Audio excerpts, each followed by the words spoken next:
Here with his own analysis, Jonathan Turley, Fox News contributor and George Washington University law professor. Jonathan, I was just thinking all morning long, the president has not sat through an oral argument before, I don't believe. And this one was for the ages. But what do you think? He probably thought, where's the common sense here? Well, that was the second great question, whether the president could sit absolutely silently as an argument went on that he felt strongly about. So we answered that question. He was able to do that, but it must have been hard at points because I'm sure some of these questions were maddening. The fact is, the policy is maddening. It's perfectly insane. That's why very few countries accept birthright citizenship.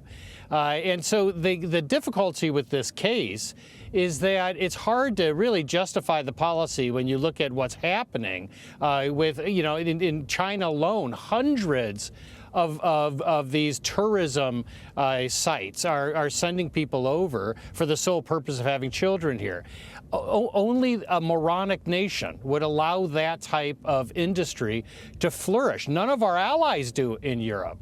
But these justices really were grappling with over 100 years of precedent.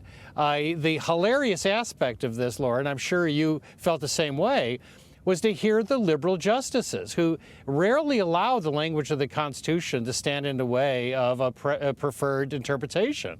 But they seem to be channeling Scalia today, you know, talking about, you know, we really have to go back to that original intent, and you know, it's pretty clear this is the English rule. And that obviously played to the conservative justices. But, you know, in my Supreme Court class, and we talked about this case, we presented it, I often ask my students in predicting the outcome, whether we have a default case. Sometimes you have a case where everything's in equipoise for justices. And the question is, where do they run home to? And for conservatives, they tend to run home to this place. They tend to follow the precedent. They tend not to read too much into the language. And that's benefiting the left here.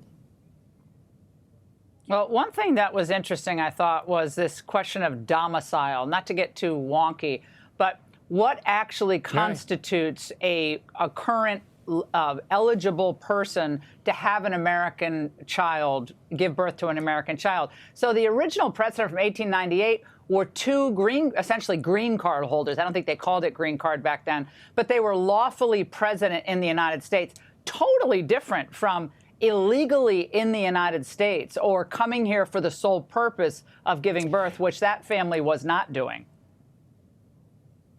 That's right. And in fact, the administration feels that that case, Juan Mark, supports them.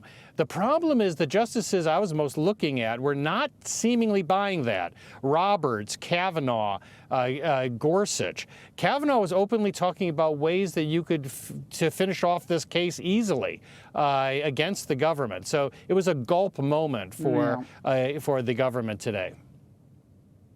Well, they were swinging for the fences over there in the SG's office, Jonathan, but I'm not sure that's going to pan out. Don't hold your breath for Congress to do anything on this. That's never happening either.